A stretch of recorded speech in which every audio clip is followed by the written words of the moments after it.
Setiap organisme tersusun atas satu dari dua jenis sel. Kedua jenis sel tersebut adalah sel prokariotik dan juga sel eukariotik. Kita perlu tahu bahwa sel prokariotik itu adalah sel yang memiliki nukleus atau inti selnya, tetapi di dalam inti sel itu tidak diselubungi membran inti.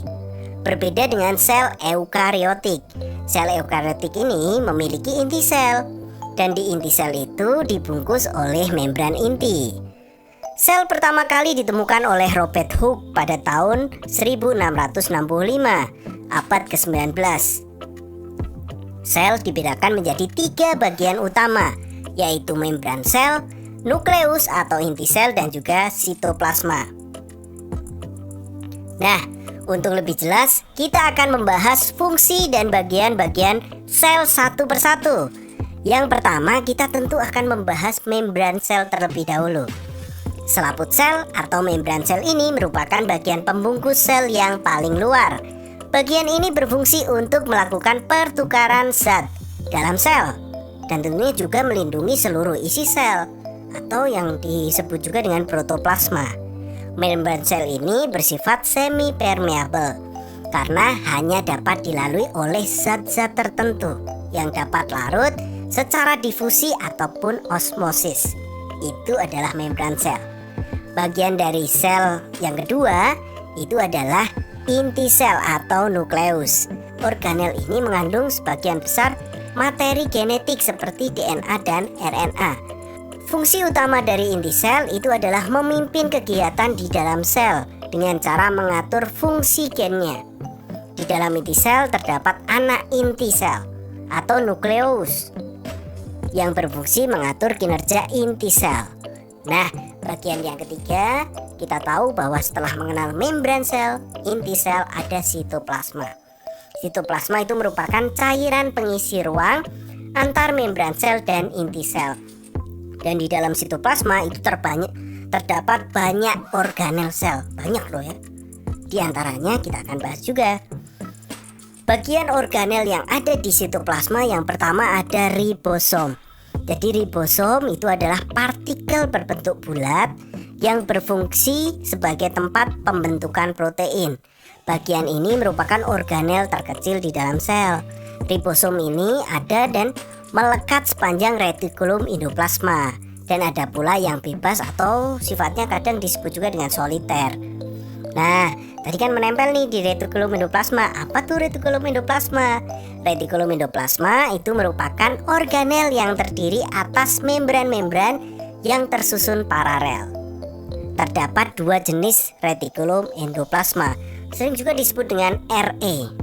Jadi ada RE kasar ataupun RE halus, retikulum endoplasma kasar dan juga retikulum endoplasma halus.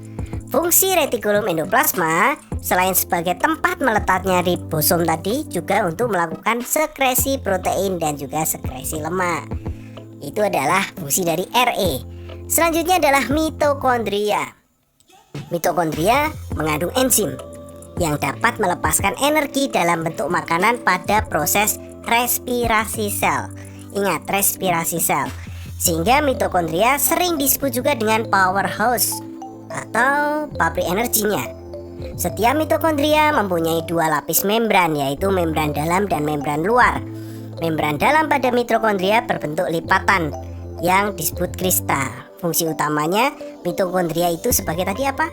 Respirasi sel. Mitokondria respirasi sel. Selanjutnya ada badan Golgi. Jadi badan Golgi disebut juga dengan aparatus Golgi. Kadang muncul teks yang namanya aparatus Golgi. Berbentuk tumpukan kantong tipis. Organel ini berfungsi untuk sekresi sel karena bekerjanya itu seperti ginjal. Badan Golgi seperti ginjal. Selanjutnya ada vakuola. Vakuola adalah rongga sel yang berisi cairan. Bagian sel ini sering ditemukan dalam sel tumbuhan daripada sel hewan, jadi lebih banyak di sel tumbuhan. Vakuola dibedakan juga menjadi 2, ada vakuola makanan dan juga vakuola berdenyut. Kalau vakuola makanan itu fungsinya untuk pencernaan ya. Kalau vakuola berdenyut itu berfungsi untuk alat pengeluaran. Itu bagian-bagian utama. Kalau bagian utama 3 tadi ada membran, inti sel dan sitoplasma. Di dalam sitoplasma ada organel-organel selnya. Nah, ada beberapa hal yang perlu sahabat ketahui tentang sel tentunya. Sel itu merupakan unit terkecil kehidupan. Di dalam sel terdapat alat penyusun sel atau organelnya ya. Namun organel tersebut tidak disebut sebagai unit terkecilnya sebab organel tidak bisa hidup sendiri. Jadi yang bisa itu adalah satu kesatuan selnya, bukan organelnya ya. Makhluk hidup bersel satu itu juga dapat hidup mandiri loh. Ada loh makhluk hidup bersel satu dapat mencukupi kebutuhan hidupnya. Itu seperti membutuhkan energi, mineral dan sebagainya, itu dengan satu sel saja. Umumnya sel berukuran mikroskopis kecil. Namun perlu sahabat tahu bahwa ada yang ukurannya besar atau makroskopis. Contohnya adalah telur burung onta. Besar kan itu satu sel. Ataupun sel saraf jerapah. Sel saraf jerapah itu ada yang panjangnya hampir lebih dari 1 meter. Unik ya sahabat ya.